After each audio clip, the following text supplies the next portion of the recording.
इसने दिल्ली को राजधानी के रूप में चुने जाने के बारे में यह कहा हुआ है। हम लोग PYQ को सॉल्व कर रहे हैं और SST पेपर 2 का यह क्वेश्चन है, प्रीवियस ईयर क्वेश्चन है, यह बहुत इंपॉर्टेंट है, आप लोग PYQ बनाते रहिए। स्टेटमेंट दिया हुआ है, यह बदलाव भारत के लोगों की कल्पना के अनुरूप होगा और सभी लोग भारत में ब्रिटिश शासन को बनाए रखने के दृढ़ संकल्प के रूप में इसकी सराहना करेंगे। यह स्टेटमेंट NCERT का लाइन उठाकर दिया गया है और इसका ऑप्शन आपके समक्ष है। तो इस प्रश्न का सही आंसर क्या हो जाएगा? Option C, Viceroy Hardinge. Option C हमारा करेक्ट ऑप्शन हो जाएगा। चलिए अगला क्वेश्चन देखते हैं। देखिए दोस्तों, समय बहुत कम है, आप केवल PYQ को ही सॉल्व करिए और सभी चीजें छोड़ दीजिए। पहला दिया हुआ भाषाविद, मुंशी, प्राच्यवादी और वर्नाक्यूलर, ये आपके कुछ ऑप्शन है और सूची 2 में उसके साथ में मिलान करना है। पहला है भाषाविद, इसका मतलब क्या होता है कि जो बहुत सारे भाषाओं को पढ़ना लिखना जानता हो। तो इस तरह से हमारा ऑप्शन कौन सा हुआ है? ऑप्शन 3। तो ये भाषाविद का हो जाएगा, ऑप्शन 3 में हो जाएगा। दूसरा है मुंशी, मुंशी का मतलब होता है कि जो फारसी पढ़ना लिखना और पढ़ाना जानता हो। तो ऑप्शन 1 हमारा दिया हुआ है, मुंशी का हो जाएगा, जो फारसी पढ़ना लिखना और पढ़ाना जानता हो। प्राच्यवादी का मतलब होता है जो एशिया की भाषा और संस्कृति का गहन अध्ययन जो किया हुआ हो, उसके बारे में जानकारी हो। तो ये हमारा हो गया 2, यानी सी का 2। और वर्नाक्यूलर क्या हो गया? लास्ट बचा हुआ है, स्थानीय भाषा या बोली जो मानक भाषा से अलग है, यानी क्षेत्रीय भाषा, इसको समझिए। वर्नाक्यूलर हो गया हमारा क्षेत्रीय भाषा। तो इस तरह से ए का क्या हो गया? 3। ए का 3 किस में है? ए का 3 मात्र एक ही में। ऑप्शन सी हमारा करेक्ट हो जाएगा, ठीक है, क्योंकि ए का 3 किसी में नहीं है। तो इस तरह से ऑप्शन सी हमारा करेक्ट ऑप्शन हो जाएगा। चलिए अगले क्वेश्चन की ओर बढ़ते हैं। 33 नंबर क्वेश्चन है, प्राचीन समय में तीर्थयात्रियों के बारे में निम्नलिखित में से कौन सा कथन सही है? क्वेश्चन पॉजिटिव है, आप लोग ध्यान रखिएगा। फासियन भारत में संस्कृत सीखने और भारत चीन के राजाओं के बीच व्यापार संबंध स्थापित करने आया था। देखिए, संस्कृत पढ़ने और लिखने के लिए नहीं आया था, यहाँ पे ये गलत हो जाएगा। अगला ऑप्शन है, हेन त्सांग बुद्ध के जीवन से संबंधित स्थानों और प्रसिद्ध बौद्ध मठों को देखने के लिए आया था। ये हमारा स्टेटमेंट बिल्कुल सही दिया हुआ है। अगला है, चीनी बौद्ध यात्रियों ने अपने द्वारा इकट्ठी की गई किताबों और देखे गए बौद्ध मठों के बारे में विस्तार पूर्वक लिखा। ये भी हमारा बिल्कुल सही है। तो इस तरह से हमारा ऑप्शन बी और ऑप्शन सी यहाँ पे करेक्ट हो जाएगा। ऑप्शन बी और ऑप्शन सी, ठीक है, ऑप्शन बी यहाँ पे करेक्ट हो जाएगा। ये दोनों तीर्थयात्री जो हैं, चीनी तीर्थयात्री, ये लोग संस्कृत पढ़ने के लिए भारत नहीं आए थे। ये लोग बुद्ध के जीवन से जुड़े स्थानों को घूमने के लिए आए थे और साथ साथ में प्रसिद्ध जो मठ है उसका भ्रमण करने के लिए आए थे, ठीक है। फासियन की बात करें तो यह लगभग 1600 वर्ष पर पहले आया था और हेन त्सांग जो है 1400 वर्ष पहले आया था। और इसके बाद में एक और तीर्थयात्री आते हैं जिनका नाम इत्सिंग था, 1450 के आसपास में आता है। इसलिए ऑप्शन बी हमारा यहाँ पे करेक्ट हो जाएगा। चलिए अगला क्वेश्चन देखते हैं। अगला क्वेश्चन दिया हुआ है, निम्नलिखित कथनों को पढ़िए और सही विकल्प का चुनाव करिए। चोल राजा राजेंद्र प्रथम ने अपनी राजधानी में शिव मंदिर का निर्माण करवाया और उसे पराजित शासकों से जब्त की गई उत्कृष्ट प्रतिमाओं से भर दिया। यह पूरा NCERT का लाइन है, ठीक है। अगला देखते हैं उसका रीजन क्या दिया हुआ है। राजा मंदिरों का निर्माण अपनी शक्ति, धन संपदा और ईश्वर के प्रति निष्ठा के प्रदर्शन हेतु करते थे। यह भी बिल्कुल सही दिया हुआ है। तो इसलिए ऑप्शन ए हमारा करेक्ट हो जाएगा कि ए और आर दोनों सही है और आर सही व्याख्या करता है ए की। देखिए अभिकथन जो दिया हुआ है, यहाँ पे कारण दिया हुआ है, यहाँ पे क्यों की जोड़कर देखिए। चोल राजा राजेंद्र प्रथम ने अपनी राजधानी में शिव मंदिर का निर्माण करवाया था और उसे पराजित शासकों से जब्त की गई उत्कृष्ट प्रतिमाओं से भर दिया था, क्योंकि राजा मंदिरों का निर्माण अपनी शक्ति, धन संपदा और ईश्वर के प्रति निष्ठा को दर्शाने के लिए करते हैं। अगर क्योंकि से आपको आंसर मिल जा रहा है तो उसका व्याख्या वो सही है, इसलिए ऑप्शन ए हमारा क्या हो जाएगा? करेक्ट हो जाएगा। चलिए नेक्स्ट क्वेश्चन को बढ़ते हैं। अगला क्वेश्चन दिया हुआ है, निम्नलिखित का मिलान कीजिए। पहले क्या होता था? पहले आसान क्वेश्चन पूछा जाता था, जैसे यहाँ पे डायरेक्ट एक ही क्वेश्चन बनाएगा कि नृत्य का क्या मतलब हुआ या रक्स का क्या मतलब हुआ। लेकिन अब सीटेट का लेवल बढ़ते जा रहा है तो अब एक क्वेश्चन नहीं पूछकर बहुत सारे क्वेश्चनों को मिला करके एक क्वेश्चन यहाँ पे बनाया जा रहा है। देखिए यहाँ पे नृत्य नहीं होगा, यहाँ पे होगा जिक्र, ठीक है, जिक्र। तो जिक्र का क्या मतलब होता है? किसी नाम या पवित्र सूत्र का जाप करना। तो यह क्या हो जाएगा? किसी नाम का जाप करना, ठीक है। और रक्स का मतलब होता है नृत्य, ठीक है। समा का मतलब होता है गायन, गाना, ठीक है, ऑप्शन 1। और मुरीद का मतलब होता है अनुयायी यानी स्टूडेंट यानी छात्र। और वही अगर पीर पूछ दे तो पीर का मतलब होता है टीचर, यानी शिक्षक को पीर बोला जाता है। तो आइए यहाँ पे देख लेते हैं कौन से ऑप्शन में सही दिया हुआ है। ए का क्या है, जिक्र, यहाँ पे 3, ए का 3, यहाँ पे किसी में नहीं है, सभी ऑप्शन गलत हैं, तो इसलिए ऑप्शन डी हमारा करेक्ट हो जाएगा। ए का 3 हो गया, बी का 2 हो गया, यहाँ पे भी गलत दिया हुआ, ऑप्शन गलत है, यहाँ पे बी का 2 हो जाएगा, और सी का क्या हो जाएगा, सी का 1 हो जाएगा, सी का 1 हो जाएगा, और डी का यहाँ पे 4 हो जाएगा। ये ऑप्शन डी हमारा करेक्ट हो जाएगा। ठीक है, इसमें भी इंग्लिश वाले भी आप लोग सुधार लीजिएगा इसे। चलिए नेक्स्ट क्वेश्चन की ओर देखते हैं। अगला क्वेश्चन दिया हुआ है, निम्नलिखित कथनों को पढ़िए और सही विकल्प का चुनाव करिए। असर्शन दिया हुआ है, मदुरई शहर में आयोजित कवियों की सभाओं में संगम ग्रंथों की यहाँ पे रचना की जाती है, वहां पे वो संकलन भी किया जाता है। ठीक है, और उसका रीजन दिया हुआ है, संगम कवि अज्ञात ईरानी समकालीन थे। देखिए दोनों स्टेटमेंट जो हमारा दिया हुआ है दोनों सही है, लेकिन इसकी व्याख्या नहीं करता है। यहाँ पर क्यों की जोड़कर देखिए, मदुरई शहर में आयोजित कवियों की सभाओं में संगम ग्रंथों की रचना होती है और संकलन होता है, क्योंकि संगम कवि अज्ञात यूनानी समकालीन थे। यहाँ पर क्यों की जोड़ने से बात नहीं बन रहा है, तो इसलिए ऑप्शन बी हमारा करेक्ट हो जाएगा कि ए और आर दोनों सही है, परंतु आर सही व्याख्या यहाँ पे नहीं है ए की। ऑप्शन बी हमारा करेक्ट हो जाएगा। चलिए अगला क्वेश्चन की ओर देखते हैं। 37 नंबर क्वेश्चन दिया हुआ है, निम्नलिखित में से किस ग्रंथ या किताब में गढ़ कटंका के गौड़ साम्राज्य का उल्लेख मिलता है। बहुत ही इंपॉर्टेंट क्वेश्चन है, जिसमें 70,000 गांव की चर्चा की गई रहती है। कौन सा ऐसा बुक है, वो है हमारा अकबरनामा। ठीक है, अकबरनामा में गौड़ साम्राज्य का उल्लेख मिलता है, गढ़ कटंका के गौड़ साम्राज्य का, जहां पे 70,000 गांवों का उल्लेख वहां पे रहता है, तो इसलिए ऑप्शन डी हमारा करेक्ट हो जाएगा। चलिए अगला क्वेश्चन देखते हैं। 38 नंबर क्वेश्चन है, ग्रामीण भारत में जीवन से संबंधित निम्नलिखित चीजों का मिलान कीजिए और सही विकल्प का चुनाव करिए। तो यह ग्रामीण परिवेश से संबंधित है, जहाँ पे प्रति शब्द किसके लिए उल्लेख किया जाता है, वैसा जगह जो कुछ समय बिना खेती किए वहां पे छोड़ दिया जाता है। ठीक है, साल क्या है, तो साल एक प्रकार का पेड़ है। महुआ क्या है, महुआ एक प्रकार का फूल है जिससे शराब बनाई जाती है। और बेवड़ क्या होता है, घुमंतु खेतों के लिए इस्तेमाल होने वाला शब्द, यानी जो स्थानांतरित खेती करते हैं, झूम खेती करते हैं, उनके लिए ये चीजें इस्तेमाल होती है, बेवड़। ठीक है, आइए देखते हैं कौन सा ऑप्शन हमारा बेस्ट होगा। ए का 1, ए का 1, यहाँ दोनों यहाँ पे यह कैंसिल हो जाएगा। ए और बी में देखते हैं, बी का 3, ये भी ऑप्शन ए भी हमारा गलत हो जाएगा। इस तरह से ऑप्शन बी हमारा करेक्ट ऑप्शन हो जाएगा। चलिए अगला क्वेश्चन देखते हैं। समय बहुत कम है, जितना हम लोग PYQ बनाएंगे उतना ज्यादा बेनिफिट रहेगा। और इसके अलावा जो टैग वर्ड होता है उसको आप लोग देखिएगा, क्योंकि आप टैग वर्ड से बहुत सारे प्रश्नों को सॉल्व कर सकते हैं। मैंने CDP और SST के लिए बनाया हुआ है टैग वर्ड का क्लास, आप जाकर देख लीजिएगा, बहुत इंपॉर्टेंट है। 39 नंबर क्वेश्चन दिया है, औपनिवेशिक काल में विधवा विवाह के संदर्भ में निम्नलिखित कथनों पर से कौन सा सही है। क्वेश्चन पॉजिटिव है। ठीक है, ऑप्शन ए दिया हुआ है, विधवा विवाह के पक्ष में 1756 में एक कानून पारित किया जाता है। यह ऑप्शन हमारा बिल्कुल गलत है, क्योंकि यहाँ 1756 में नहीं होकर 1856 में पारित किया गया था।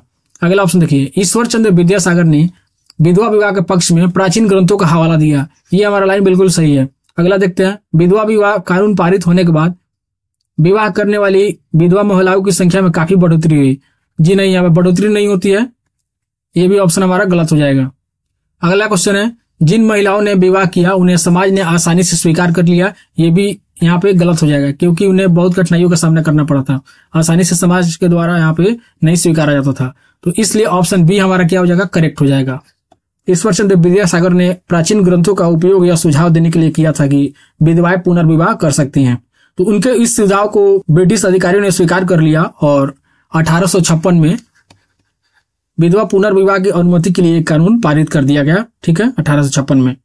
अगला बार हो सकता हो कि ऑप्शन सी और डी से क्वेश्चन बन जाए, तो यहाँ पर क्या गलती दिया हुआ है, तो विधवा विवाह कानून पारित होने के बाद में विवाह करने वाली विधवा महिलाओं की संख्या काफी बढ़ोतरी नहीं हुई, बहुत हद तक कम रही, यानी बहुत कम रही। और जिस विधवाओं ने विवाह किया था उन्हें समाज के द्वारा आसानी से स्वीकार नहीं किया गया। ठीक है, यहाँ पे स्वीकार किया है यानी नहीं किया गया है, दिया रहे तब वो सही रहेगा। और रूढ़िवादी समूहों ने नए कानून का विरोध करना जारी रखा। ठीक है, इस तरह से अगर ऑप्शन में आता है तो आप लोग टिक करिएगा। चलिए अगला क्वेश्चन देखते हैं। 40 नंबर क्वेश्चन दिया हुआ है, ए और बी को पढ़ें और सही कथन का चुनाव करें। असर्शन दिया हुआ है, ईश्वर चंद्र विद्यासागर ने जाति व्यवस्था की आलोचना करने वाले एक पुराने बौद्ध ग्रंथ का अनुवाद किया। यहाँ पे ईश्वर चंद्र विद्यासागर ने जाति व्यवस्था की आलोचना करने वाले बौद्ध ग्रंथ का अनुवाद नहीं किया था। ये हमारा स्टेटमेंट गलत हो जाएगा। किसने किया था, तो राजा राम मोहन राय ने। राजा राम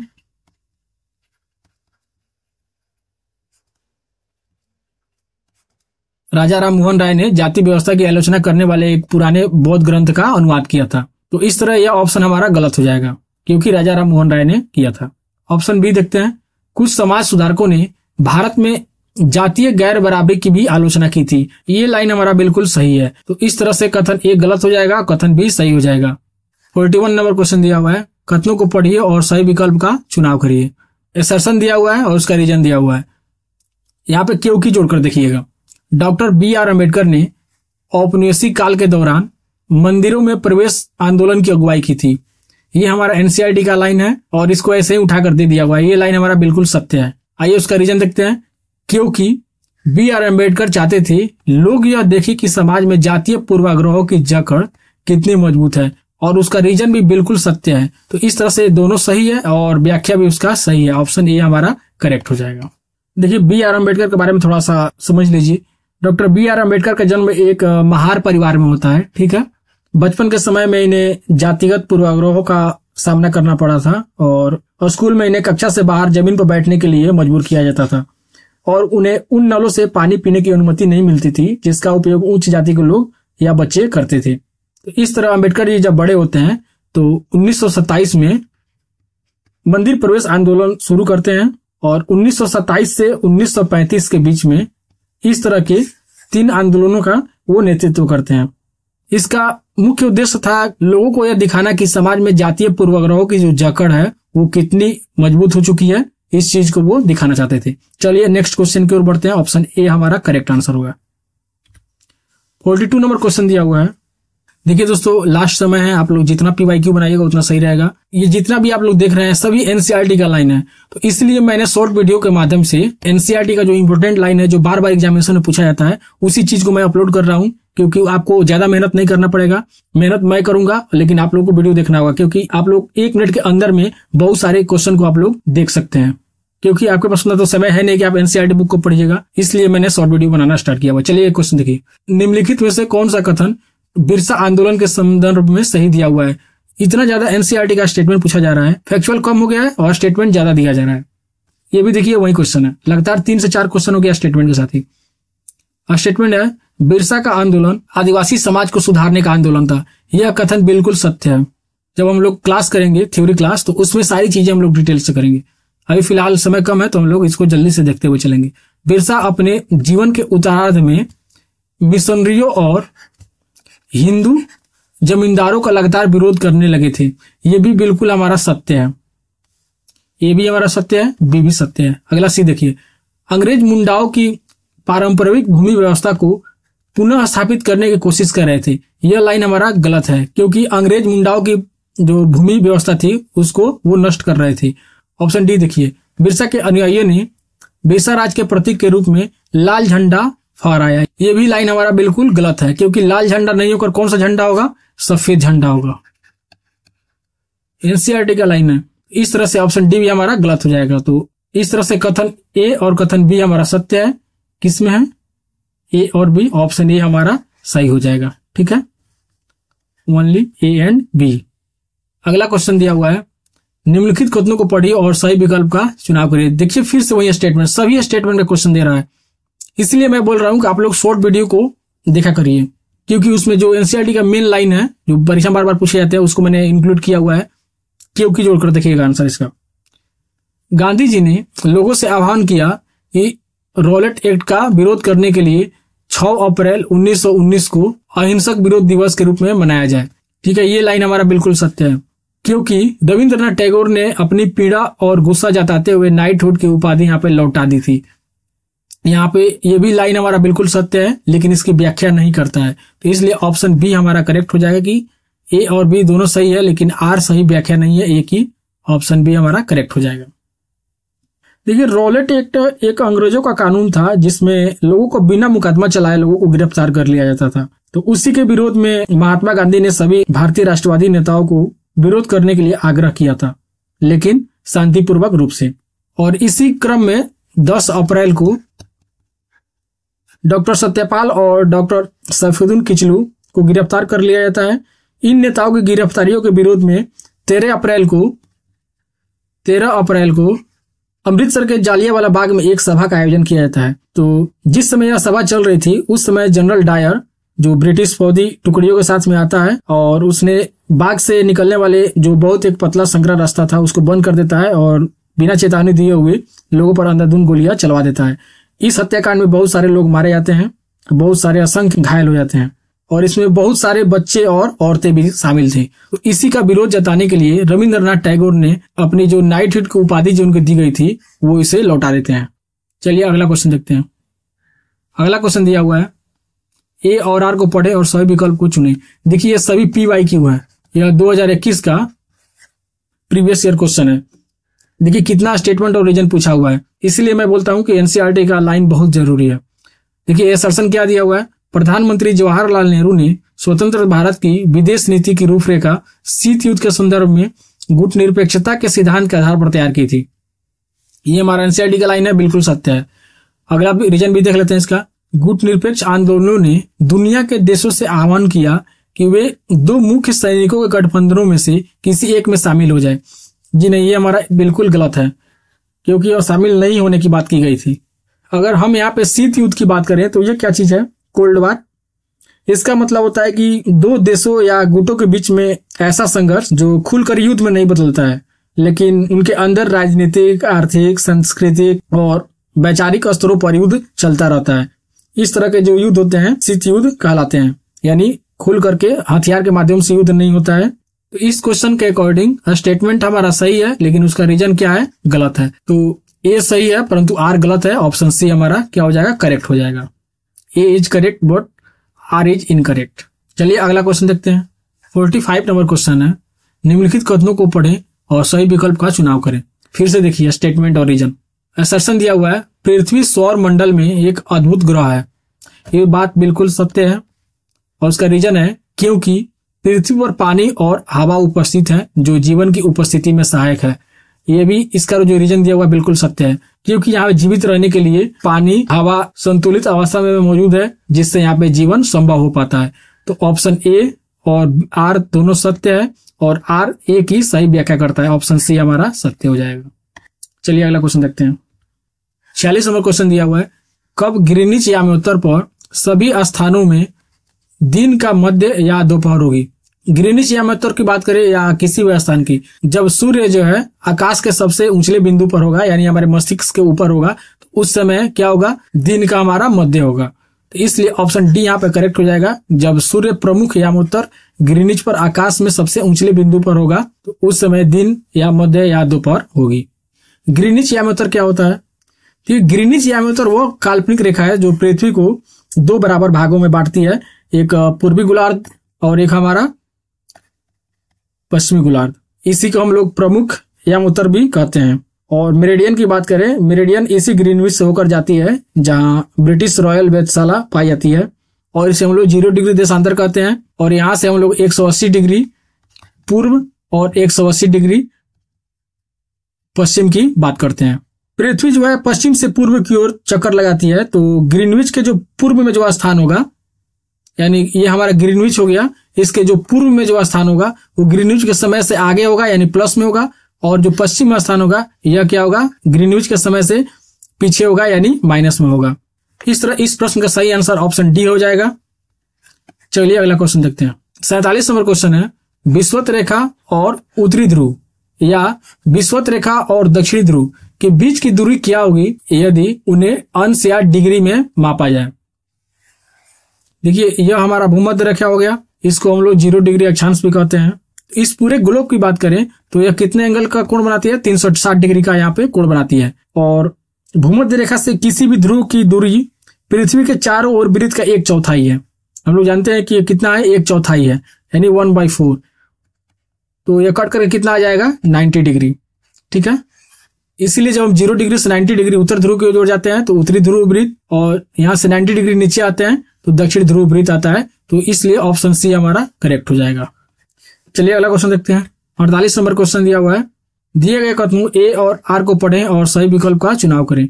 कथन दिया हुआ है, असर्शन उत्तरी गोलार्ध में उत्तर ध्रुव वृत्त एवं उत्तरी ध्रुव के बीच के क्षेत्रों में बहुत ठंड पाई जाती है। यहाँ पे देखिए ये हमारा भूमध्य रेखा हो गया यहाँ पे दे रहा है उत्तरी गोलार्ध की बात कर रहा है, यानी ऊपर वाले इस वाले साइड की बात कर रहा है। ठीक है, यहाँ पे दिया हुआ है उत्तरी गोलार्ध में उत्तर ध्रुव वृत्त। उत्तर ध्रुव वृत्त कौन हो गया हमारा, यह हो गया।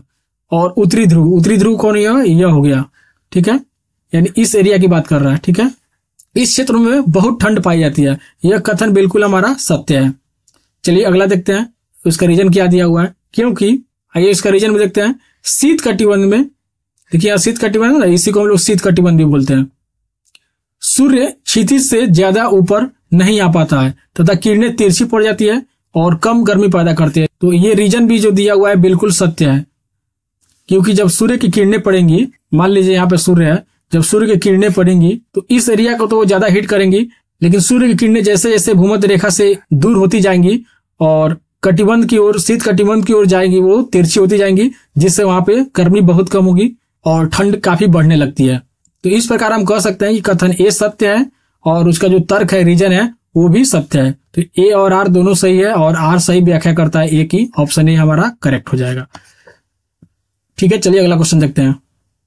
49 नंबर क्वेश्चन दिया हुआ है, प्राकृतिक वनस्पति क्षेत्रों एवं इसमें पाए जाने वाले वन्य जीवों के बारे में निम्नलिखितों का चयन कीजिए और सही विकल्प का चुनाव करिए। आइए ऑप्शन देखते हैं।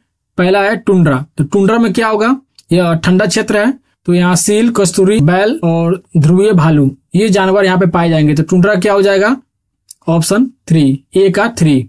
आइए ऑप्शन देखते हैं, ए का 3 कहाँ है, बी में है, केवल बी में है, तो इसलिए ऑप्शन बी यहाँ पे करेक्ट हो जाएगा और बाकी यहाँ पे गलत हो जाएगा। ऑप्शन बी हमारा करेक्ट हो जाएगा क्योंकि ए का 3 किसी में नहीं है। लेकिन आगे भी देख लीजिए। अगला है उष्ण कटिबंधीय मरुस्थल। मरुस्थल में कौन कौन से जानवर होंगे, तो सांप, छिपकली और ऊंट, ये सब जानवर कहाँ होते हैं, तो मरुस्थलीय क्षेत्र में। तो बी का 4 यहाँ पे हो गया। अब सी में आइए, तो शीतोष्ण घास स्थल में कौन कौन से जानवर होंगे, तो ये हो जाएगा जंगली भैंस, बाइसन, एंटीलोप। और उष्ण कटिबंधीय घास स्थल में यह हमारा ऑप्शन लास्ट वाला बच गया है, ऑप्शन 2, हाथी, जेब्रा और जिराफ। तो इस तरह से ऑप्शन बी हमारा क्या हो जाएगा, करेक्ट हो जाएगा। अगला क्वेश्चन दिया है, निम्नलिखित वर्षा के प्रकार और वर्षण को उसकी उचित व्याख्या से सुनिश्चित करिए। पहला ऑप्शन दिया है समवहनी वर्षा। ये क्या होता है, किसी क्षेत्र में टेम्परेचर जब ज्यादा होता है तो जल वाष्प बनकर हवा के साथ मिलकर वो ऊपर जाने लगती है, तो इसलिए समवहनी वर्षा क्या हो जाएगा, ऑप्शन डी, वाष्पीकरण से गर्म हवा ऊपर उठने लगती है। ए का 4 है, ये इसको ऑप्शन ए को काट दीजिए, ऑप्शन सी को काट दीजिए, बी ऑप्शन हो जाएगा, डी हो जाएगा, इन दोनों में से कोई होगा। चलिए अगला देखते हैं। अगला दिया हुआ बी, वर्षण। जब जल वाष्पीकरण द्वारा ऊपर जाती है तो बादल क्या होता है, आर्द्रता से बहुत भारी हो जाता है, तो इस तरह से वो वर्षण के रूप में पृथ्वी पर वापस आ जाती है वर्षा के रूप में। ठीक है, उसके बाद सी दिया हुआ है पर्वतीय वर्षा। पर्वतीय वर्षा क्या होती है, गर्म आर्द्र वायु ऊपर उठकर जाती हैं तो वो पर्वतों पर जब टकराती हैं तो इस तरह के वर्षों को क्या कहते हैं, पर्वतीय वर्षा कहते हैं। और लास्ट बच गया यहाँ पे, जब ठंडी हवा गर्म हवा से मिलती है तो चक्रवाती वर्षा का निर्माण होता है। आइए देख लेते हैं, बी का क्या हो गया, बी का 3। तो इस तरह से ऑप्शन बी हमारा क्या हो जाएगा, करेक्ट आंसर हो जाएगा। चलिए अगला क्वेश्चन देखते हैं। 51 नंबर क्वेश्चन दिया हुआ है, पृथ्वी पर उपलब्ध जल के बारे में निम्नलिखित में से कौन सा कथन सही है। ये भी एनसीईआरटी का लाइन है। पहला ऑप्शन दिया हुआ है, पृथ्वी में उपलब्ध जल राशि का केवल 3% ही अलवण जल है। यह बिल्कुल सत्य है, एनसीईआरटी का लाइन है। पृथ्वी पर उपलब्ध पूरी जल राशि का 90% जल महासागरों में पाया जाता है। यह स्टेटमेंट जो दिया हुआ है यह बिल्कुल गलत है, क्योंकि 90% नहीं होगा, कितना होगा, 97% होगा। अगला देखिए सी, वायुमंडल से पृथ्वी पर स्वच्छ जल बनता है। वायुमंडल से पृथ्वी पर स्वच्छ जल नहीं, ये भी नहीं होगा। ऑप्शन डी देखिए, हिम नदियां, झरने और तालाब होते हैं वो स्वच्छ जल के स्रोत हैं। यह बिल्कुल सत्य है। तो इस तरह हम देख रहे हैं कि ए और डी दो ही ऑप्शन सत्य है। ऑप्शन डी हमारा क्या हो जाएगा, राइट आंसर हो जाएगा।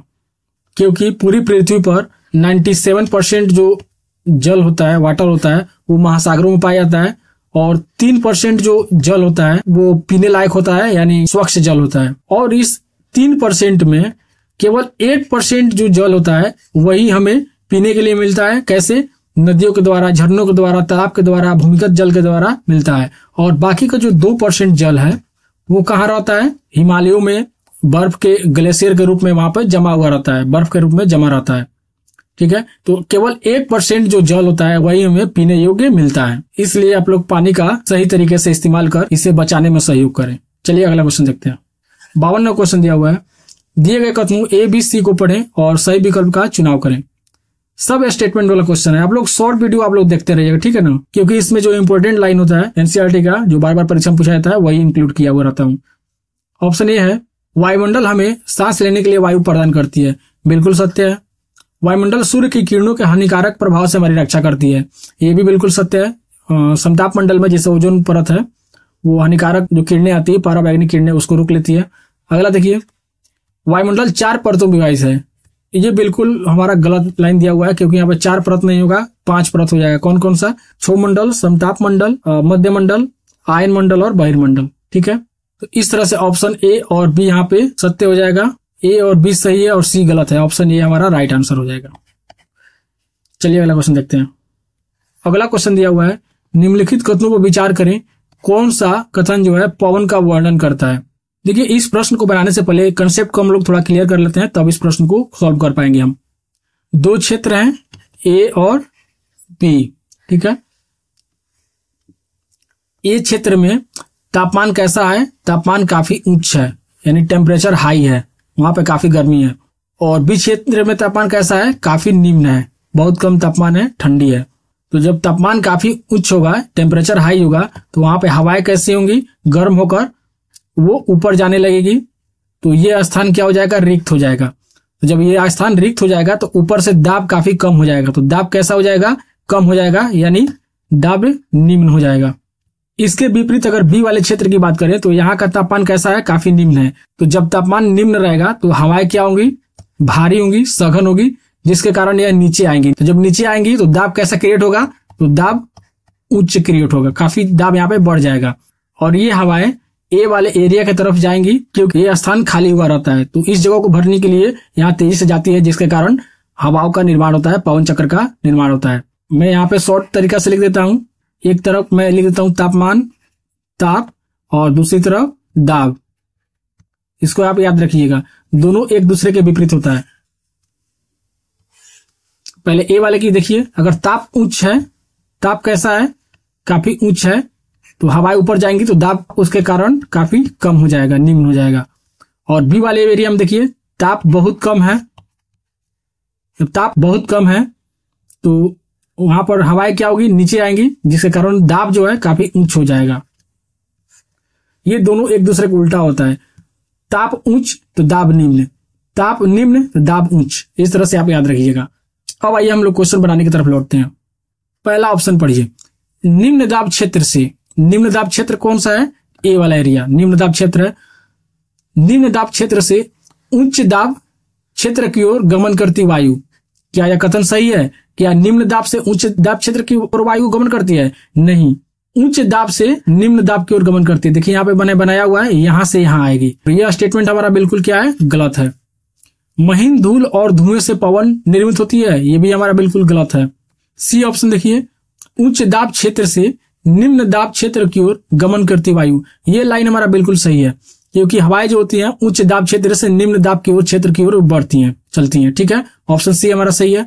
आगे भी देख लीजिए, किसी क्षेत्र में वायु प्रवाह पर दबाव की परिस्थितियों को कोई प्रभाव नहीं पड़ता। ये तो बात बिल्कुल गलत है, क्योंकि अभी हमने देखा यहाँ पे हवाएं जो होती हैं दाब के कारण ही एक जगह से दूसरी जगह जाती हैं, दाब और ताप के कारण। ठीक है, ऑप्शन सी हमारा क्या हो जाएगा? बेस्ट ऑप्शन हो जाएगा। चलिए अगला क्वेश्चन देखते हैं। अशोक को अपने संबंधियों से मिलने के लिए मुंबई से दिल्ली जाना है, तो अशोक परिवहन के कौन कौन से साधन का उपयोग कर सकता है? क्वेश्चन बहुत ईजी है। देखिए, मुंबई से दिल्ली जाने के लिए हम लोग जल मार्ग का उपयोग नहीं कर सकते हैं, तो वहां जल पर जाने का कोई साधन नहीं है जल मार्ग से जाने में। लेकिन सड़क मार्ग, वायु मार्ग और रेल मार्ग से वहां पे हम लोग जा सकते हैं। B C D, B C D, option C हमारा क्या हो जाएगा? सत्य हो जाएगा, ऑप्शन सी। ठीक है, चलिए नेक्स्ट क्वेश्चन की ओर बढ़ते हैं। 55 नंबर क्वेश्चन दिया हुआ है, निम्नलिखित में से कौन सा ऊर्जा संसाधन भारत में अधिकतर कारखानों में यानी फैक्ट्रियों में प्रयोग लाया जाता है? इस प्रश्न का सही आंसर क्या हो जाएगा? ऑप्शन ए, कोयला, कोल। ठीक है, क्योंकि जल ऊर्जा, सौर ऊर्जा और परमाणु ऊर्जा ये अधिकतर फैक्ट्रियों में उपयोग नहीं होते हैं। चलिए अगला क्वेश्चन देखते हैं। 56 नंबर क्वेश्चन दिया हुआ है, निम्नलिखित कथनों को पढ़िए और सही विकल्प का चुनाव करिए। फिर से स्टेटमेंट वाला क्वेश्चन, ईंधन और जीवाश्म ईंधन परंपरागत ऊर्जा के 2 मुख्य स्रोत है। ये बिल्कुल हमारा जो स्टेटमेंट दिया हुआ है ये बिल्कुल सत्य है। और उसका रीजन दिया हुआ है ऊर्जा के परंपरागत स्रोत वे हैं जो लंबे समय से सामान्य उपयोग में लाए जा रहे हैं। ये भी जो इसका रीजन दिया हुआ बिल्कुल सत्य है। तो इस तरह से हम कह सकते हैं कि ए और आर दोनों सही है और आर सही व्याख्या करता है ए की। 57 नंबर क्वेश्चन दिया है, फसलों को उन देशों के साथ जहां वे अत्यधिक मात्रा में उगाई जाती हैं के साथ सुनिश्चित करिए। देखिए पहला दिया हुआ है पटसन। पटसन जो है भारत और बांग्लादेश में काफी ज्यादा मात्रा में उगाई जाती हैं। वहीं अगर चाय की बात करें तो चाय हमारा हो गया केन्या एवं श्रीलंका, इस जगहों पे काफी ज्यादा मात्रा में उगाई जाती हैं। और कॉफी हो गया, ये हो गया हमारा ब्राजील एवं कोलंबिया में। और कपास जो हो गया ये लास्ट बच गया हमारा ब्राजील एवं मिस्र में। आपने देखा कि मिलान करने वाला भी क्वेश्चन बहुत ज्यादा आ रहे हैं। तो इस तरह के पॉइंट को देखकर मैं शॉर्ट वीडियो के माध्यम से 1-2 दिन में अपलोड कर दूंगा, आप लोग देख लीजिएगा। 1-2-3 वीडियो में इसको कंप्लीट कर दूंगा। आइए देखते हैं कौन सा ऑप्शन हमारा बेस्ट हो जाएगा। ए का 4 ऑप्शन डी हमारा करेक्ट हो जाएगा, क्योंकि यहाँ पे ए का 4 किसी में नहीं है। ये तीनों ऑप्शन हमारा गलत हो जाएंगे। ऑप्शन डी हमारा करेक्ट आंसर हो जाएगा। इस तरह से हमने 2021 का PYQ को सॉल्व किया और आपको जितना ज्यादा PYQ मिले उतना ज्यादा आप लोग सॉल्व करते रहिए, क्योंकि लास्ट समय में केवल यही एक चीज है जो आपको हेल्प कर सकता है। इसके अलावा आपको दूसरा कोई चीज नहीं करना है। और इसके अलावा आपको NCERT जो बुक है वही आपको हेल्प कर सकता है, लेकिन इसके लिए आपके पास समय नहीं है कि आप NCERT बुक को पढ़ें। तो इसी चीज को मैंने ध्यान में रखकर शॉर्ट वीडियो के माध्यम से NCERT का जो इम्पोर्टेंट लाइन है जो बार बार परीक्षा में पूछे गए हैं और जो पूछे जाने की संभावना है उसको शॉर्ट वीडियो के माध्यम से मैं बता रहा हूं, क्योंकि आपको 1 मिनट के अंदर में बहुत सारी जानकारी आपको मिल जाएगी। इसके अलावा आप टैग वर्ड का क्लास मैंने कराया हुआ था CDP में भी और SST में भी, तो आप लोग देख लीजिएगा क्योंकि इससे भी आप बहुत सारे प्रश्नों को सॉल्व कर सकते हैं।